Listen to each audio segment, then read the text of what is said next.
tous, alors aujourd'hui on se retrouve pour une vidéo, eh bien pas comme d'habitude, ce sera pas du dessin cette fois-ci, mais on va parler un peu de peinture. Donc voilà, je vais vous présenter un petit peu ce que je fais en ce moment. J'ai un peu mis de côté pour l'instant le dessin au feutre à alcool, au pastel, etc. Ouais, je me suis mis plutôt sur la peinture, j'ai essayé plusieurs choses et bientôt pourquoi pas je pourrais peut-être marier les deux, peut-être pour essayer de faire un petit truc un peu sympa. Donc voilà, allez, c'est parti. D'abord, on va commencer par tout simplement la feuille. Qu'est-ce que j'utilise? Alors, c'est des feuilles que j'achète en paquet comme ça. Voilà, ça se présente comme ça. Donc, c'est des paquets de 10 feuilles.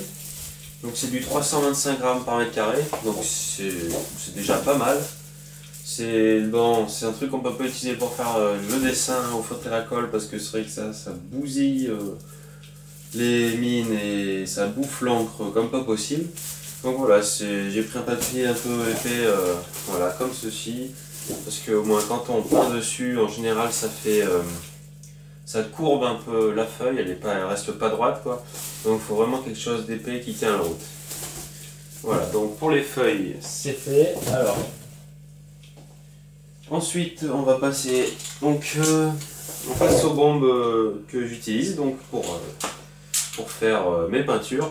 Alors c'est ceci, voilà, donc c'est des bombes de peinture de la marque Amsterdam, je connaissais pas du tout avant.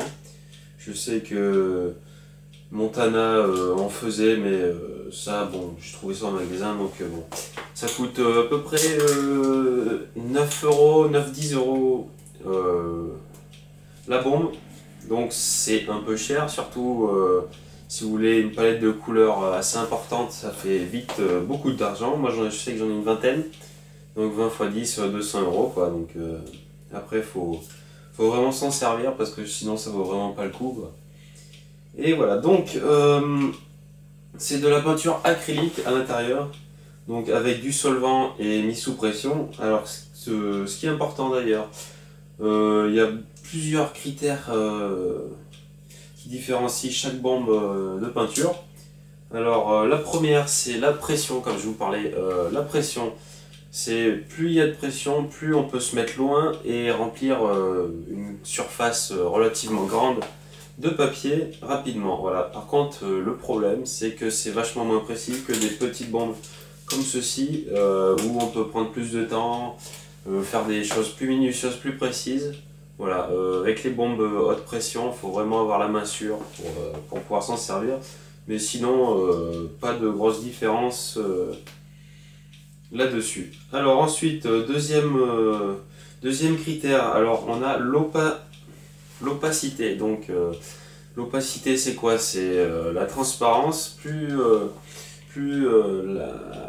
la bombe de peinture sera opaque, plus moins, pardon, on verra à travers les autres couleurs. Donc par exemple si vous mettez une couche de noir avec une couche de noir opaque, je précise, opaque, avec une autre couche de couleur opaque aussi, et ben, on verra plus le noir en dessous, on verra plus que la couleur qui s'est mise au dessus. Que si par exemple c'est marqué semi-transparent sur la bombe, on verra toujours un petit peu au travers de la peinture, on verra la peinture qu'il y a en dessous. Donc voilà, c'est important de différencier et d'essayer toutes ces sortes là. D'ailleurs c'est marqué sur les bombes, je vais vous montrer ici. Voilà, opaque, donc on a un carré noir, semi-opaque ou semi-transparent, on a une case coupée en deux, un côté noir, un côté blanc, et transparent, la case reste vide. Voilà, donc voilà, pour ce critère là ce sera tout. Donc troisième critère, donc ce sera la couleur. Donc la couleur, moi sur celle-ci il y a un petit disque comme ça autour du bouchon qui montre exactement la couleur qui va ressortir de la bombe. Donc voilà, je sais pas si toutes le font, je crois pas, mais après il faut vous renseigner hein, mais bon, c'est vrai que je préfère celle-ci, c'est vachement plus facile quand on veut prendre les bombes, on voit directement la couleur, je trouve ça vachement plus simple. Voilà, donc aussi, qu'est-ce que j'utilise? Une petite bombe comme ceci. Donc Cap Cleaner ça s'appelle, je sais pas pourquoi ça s'appelle comme ça, mais donc ça c'est du noir transparent plus. Donc en gros c'est du solvant en fait, c'est même pas du noir, hein, c'est juste du solvant. Ça sert à éviter que la peinture sèche trop vite, et après pour qu'on puisse faire des décors un peu plus sympas, un peu plus minutieux. Voilà, quand on a de grandes surfaces à faire, c'est bien d'avoir une petite bombe comme ça. On n'a plus qu'à bomber au-dessus de la feuille pour faire revenir en texture la peinture et éviter que ça sèche. Voilà. Ensuite, une fois que mes feuilles sont terminées, mes peintures, j'utilise une bombe comme ceci. C'est une bombe de spray vernis. Donc ça permet de garder la peinture un peu plus à l'abri. Donc on a plusieurs types de peinture, donc mat et brillante. Donc je vous ai pas parlé tout à l'heure. On a mat et brillante, et pour moi les peintures mat sont vachement plus fragiles et se craquent un peu plus que les peintures brillantes. Donc je rajoute une petite couche de vernis, mais vraiment à peine, juste pour terminer le dessin. Ça rajoute une petite couche de brillante, c'est plutôt pas mal, voilà. Donc je vais vous montrer un peu maintenant qu'est-ce qu'on peut faire avec ces bombes. Voilà. Donc ça c'est les 3 dernières peintures que j'ai faites, que je vais vous montrer. Voilà, donc celle-ci, bon pour moi elle est à peine ratée, j'ai l'impression. Je fais 2-3 bavures ici, enfin bon c'est pas top, mais bon. Pour vous montrer un petit peu ce qu'on peut faire comme effet, voilà, les planètes, tout ça, c'est vraiment plutôt pas mal. Ensuite, j'ai fait celui-ci.